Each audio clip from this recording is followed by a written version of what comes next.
हमारे अस्तित्व की गहराइयों में, जहां परछाइयां नृत्य करती हैं और संदेह की धीमी आवाज हमारे मन में गूंजती है, हम अक्सर खुद को प्रकाश और अंधकार के चौराहे पर खड़ा पाते हैं। यही वो पल है जहां हम न सिर्फ बाहरी दुनिया का सामना करते हैं, बल्कि अपने अस्तित्व के मूल रूप को भी चुनौती देते हैं। हम एक ऐसी दुनिया में जीते हैं जहां हर कदम आगे बढ़ाने पर विरोध का सामना करना पड़ता है, जहां ईर्ष्या, निराशावाद और द्वेष मात्र क्षणिक भावनाएं नहीं हैं, बल्कि हमारे निरंतर साथी हैं। ये शक्तियां, जैसे अदृश्य, हमें निराशा के समुद्र की ओर खींचती हैं, हर मोड़ पर हमारी दृढ़ता की परीक्षा लेती है।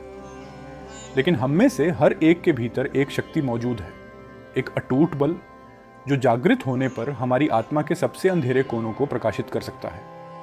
यह शक्ति सदियों पुरानी बुद्धिमत्ता से पोषित है, जिसे महान ऋषियों और उनके शिष्यों द्वारा पीढ़ी दर पीढ़ी आगे बढ़ाया गया है। आज हम प्राचीन बौद्ध की शिक्षाओं के मार्गदर्शन में इन चुनौतियों की यात्रा करेंगे। हम उन रणनीतियों को उजागर करेंगे जो हमारे जीवन को बदल सकती हैं, जिससे हम उन शक्तियों से ऊपर उठ सकें जो हमें नीचे खींचने का प्रयास करती हैं। यह सिर्फ जीवित रहने का रास्ता नहीं है, बल्कि आत्मनियंत्रण का मार्ग है, खुद पर, अपने विचारों पर और हमारे चारों ओर के वातावरण पर। बुद्ध की शिक्षाओं में हमें केवल ज्ञान ही नहीं मिलता, बल्कि एक रोड मैप मिलता है, आंतरिक शांति, धैर्य और सच्ची स्वतंत्रता का। साथ में हम उन सिखों की खोज करेंगे जिन्होंने अनगिनत आत्माओं को जीवन के तूफानों से गुजरने में मार्गदर्शन किया है, उन्हें मजबूत, समझदार और सहनशील बनाया है।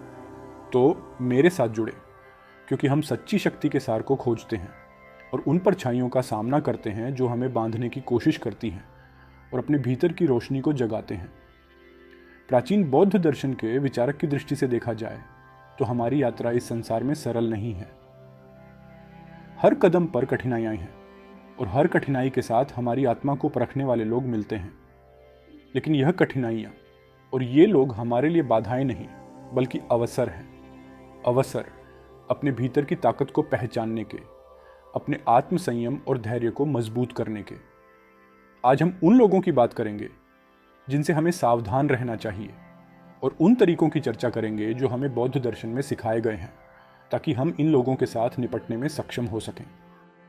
जब आप अपनी मेहनत से सफलता हासिल करते हैं और एक व्यक्ति जो आपके बहुत करीब है अचानक आपके खिलाफ विष उगलने लगता है, वह व्यक्ति आपकी उपलब्धियों को कम साबित करने का प्रयास करता है। यह व्यक्ति आपका सच्चा मित्र नहीं हो सकता। वह आपके मन में असुरक्षा का बीज बोने का प्रयास करेगा।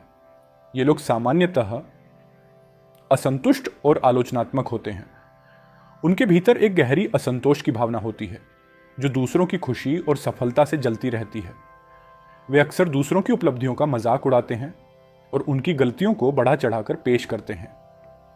अगर हम इनके नकारात्मक दृष्टिकोण को अपने जीवन में स्थान देते हैं, तो हम भी उनके जैसे ही असंतुष्ट और अविश्वासी बनने लगते हैं।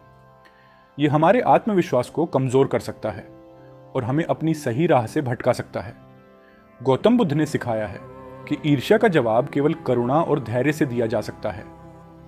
ऐसे लोगों से बचने का सबसे अच्छा तरीका है कि हम उनके शब्दों को अपने आत्मविश्वास को चोट पहुंचाने का अवसर न दें। हमें उनके प्रति दया का भाव रखना चाहिए, क्योंकि उनके भीतर की जलन उनके खुद के दुख और असंतोष का परिणाम है।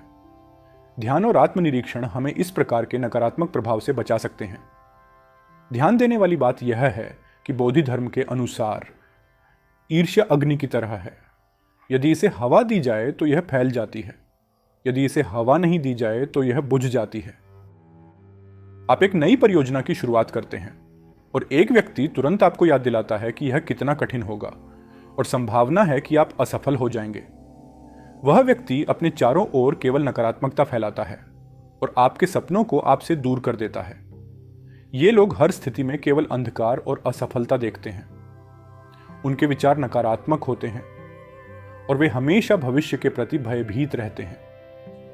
वे दूसरों की उम्मीदों और इच्छाओं को भी उसी दृष्टिकोण से देखते हैं और उनका उत्साह भी समाप्त कर देते हैं। यदि हम उनके निराशावादी दृष्टिकोण को स्वीकार करते हैं, तो हमारी आशा और प्रेरणा का स्रोत धीरे धीरे सूख सकता है। यह हमारी रचना करने और नए विचारों को जन्म देने की क्षमता को खत्म कर सकता है। बौद्ध दर्शन में सिखाया गया है कि हर स्थिति को एक नए अवसर के रूप में देखना चाहिए।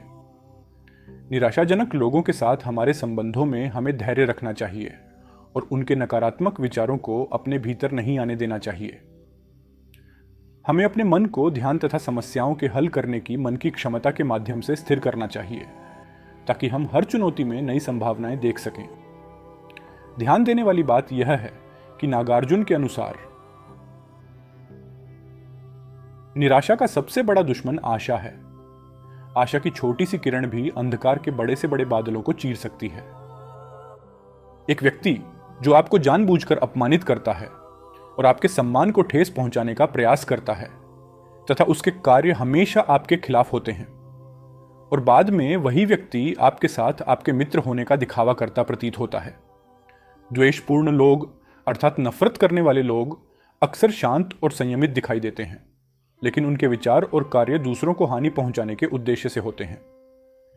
वे दूसरों के खिलाफ साजिश रचते हैं और उनकी प्रतिष्ठा को नुकसान पहुंचाने की कोशिश करते हैं। इन लोगों के नफरत भरे कार्य और विचार हमारे आत्मसम्मान और मानसिक शांति को गंभीर रूप से प्रभावित करते हैं। उनका उद्देश्य हमें हमारी सच्चाई से भटकाना और हमारे आत्मविश्वास को खत्म करना होता है। गौतम बुद्ध ने द्वेष यानी नफरत का सामना करने के लिए करुणा और सहनशीलता का मार्ग बताया है।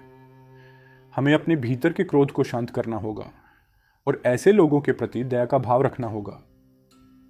ध्यान और करुणा के अभ्यास से हम अपने भीतर की शांति को बनाए रख सकते हैं और दूसरों की द्वेषपूर्ण प्रवृत्तियों अर्थात नफरत भरे विचारों से हम प्रभावित नहीं हो सकते हैं। ध्यान देने वाली बात यह है कि गौतम बुद्ध के अनुसार द्वेष को द्वेष से नहीं, केवल प्रेम से समाप्त किया जा सकता है। यह शाश्वत सत्य है। हमारी यात्रा में ऐसे कई लोग मिलेंगे जो हमें हमारी राह से भटकाने का प्रयास करेंगे, लेकिन हमें यह समझना चाहिए कि ये लोग हमारी परीक्षा के साधन मात्र हैं। बौद्ध दर्शन हमें सिखाता है कि हमें अपने भीतर की शांति, आत्मविश्वास और करुणा को मजबूत करना चाहिए ताकि हम इन कठिनाइयों को पार कर सकें। ध्यान, आत्मसंयम और करुणा के माध्यम से हम इन सभी नकारात्मक प्रभावों से मुक्त हो सकते हैं और अपने जीवन की सच्ची राह पर चल सकते हैं। हमें अपने भीतर की आवाज को सुनना चाहिए और दूसरों के नकारात्मक प्रभावों को अपने आत्मनिर्णय का हिस्सा नहीं बनने देना चाहिए। अश्वघोष के अनुसार यात्रा का वास्तविक अर्थ केवल मंजिल तक पहुंचना नहीं है, बल्कि वह सब कुछ है जो हम इस मार्ग में सीखते और अनुभव करते हैं। मुझे आशा है कि हम सभी महात्मा गौतम बुद्ध की बताई गई राह पर चलने का प्रयास करेंगे और अपने जीवन में सच्ची खुशी का अनुभव कर पाएंगे। आपका एक बार फिर से मुझे और महात्मा गौतम बुद्ध की बातों को अपना कीमती समय देने के लिए धन्यवाद।